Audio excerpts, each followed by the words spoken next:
Next ఆంధ్రజ్యోతిలో మేడిగడ్డ మరింత కుంగింది. గతంలో 1.5 అడుగుల మేరకే ఇప్పుడు 4 నుంచి 5 అడుగుల మేర కుంగుబాటు. నెల రోజుల వ్యవధిలోనే స్పష్టమైన మార్పు. మరింత లోపలికి వెళ్లిన పియర్లు, ఆప్రాన్.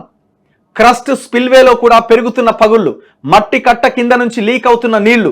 నిర్మాణంలో బొగ్గు బయటపడినట్టుగా ప్రచారం. చూడండి ఎంత దారుణమైన సిచ్యువేషన్. ఇగో ఏప్రిల్ 8వ తేదీన ఇది పరిస్థితి. మార్చ్ 7వ తేదీన ఎట్లుందండి ఇది? మార్చ్ 7వ తేదీన ఎట్లున్నది, ఏప్రిల్ 8వ తేదీన ఎట్లున్నదో ఒకసారి చూడండి. ఇది రాను ఇంకా లోపలికి అవుతుంది. ఇది అట నింపాలన్నట, నింపేట ఎత్తిపోయాలన్నట. ఒక పని చేయాలి, ఇది నింపి ఆడ కట్టేయాలి ఈ దొంగలని. ఆడ చెట్టుకో లేకపోతే ఆ పిల్లర్కి ఒకదానికి కట్టేసి నీళ్ళు వదలాలి. అది ఒకవేళ ఉంటే ఉంటారు, లేకపోతే కొట్టుకపోతారు. ఇక మళ్ళీ చూడుగా కాళేశ్వరంపై కావాలనే సర్కారు దుష్ప్రచారం. భవిష్యత్తు తరాలకు ఆ ప్రాజెక్టే పెద్ద వరం. కేటీఆర్ సిగ్గు లేకుండా ప్రచారంలో ఈ మాటలు మాట్లాడుతున్నారు. నేను అందుకే అంటున్నా కదా, ఈ మేడిగడ్డ నీళ్లు నింపి ఇక్కడ కట్టేయాలి. ఇక్కడ జనరేటర్కో లేకపోతే దేనికైనా కట్టేసి నీళ్ళు నింపాలా. రెడీయా? కాళేశ్వరం ప్రాజెక్టులో భాగమైన మేడిగడ్డ బ్యారేజీ పియర్లు, ఆప్రాన్ మరింత కుంగింది. గత అక్టోబర్లో డ్యామేజీ విషయం బయటపడినప్పుడు 7వ బ్లాక్లోని 19, 20, 21 పియర్లు, వాటి కింద ఉండే ఆప్రాన్ 1.5 అడుగుల మేర కుంగినాయి. ఇప్పుడు తాజాగా 4-5 అడుగుల మేర కుంగినట్లు కనిపిస్తోంది. 7వ బ్లాక్ పియర్లు రోజు రోజుకి భూమిలోకి కుంగిపోతున్నాయని, బ్యారేజీ మరింత ప్రమాదంలోకి వెళ్తుందని తాజా పరిణామాలు సూచిస్తున్నాయి. పియర్లతో పాటు బ్యారేజ్ బే ఏరియా, క్రస్ట్ స్పిల్వేలో కూడా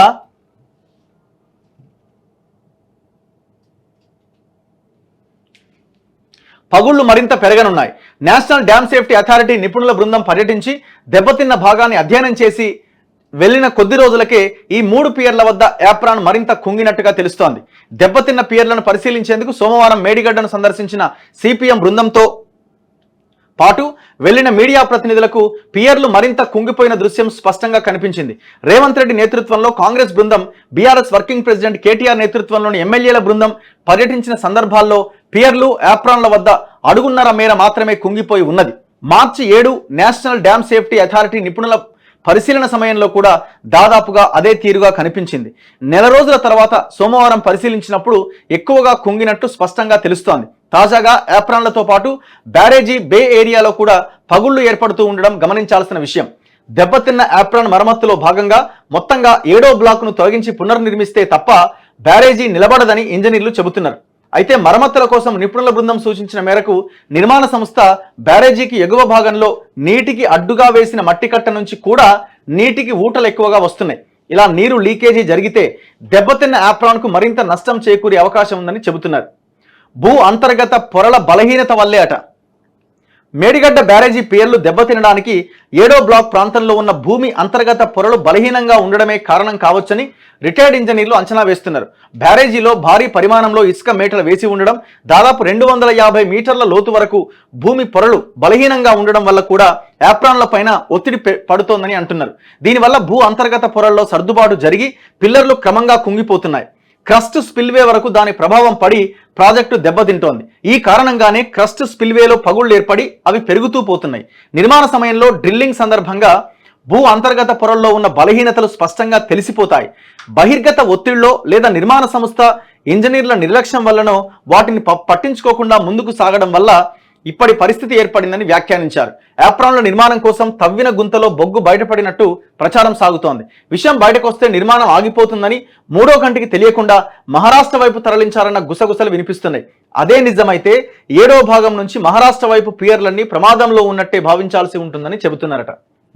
కుంగిపోయి కనిపిస్తున్న బ్యారేజీ ఆప్రాన్ అట. యాక్చువల్లీ కోర్ డ్రిల్లింగ్ అని చేస్తారట. అంటే ఒక పరిమాణంతో డ్రిల్లింగ్ చేసి ఆ సాయిల్ని పొరలుగా ఉన్న సాయిల్ని బయటికి తీసి యాజ్ ఇట్ ఈజ్గా దాన్ని పరీక్షలకు పంపుతారు.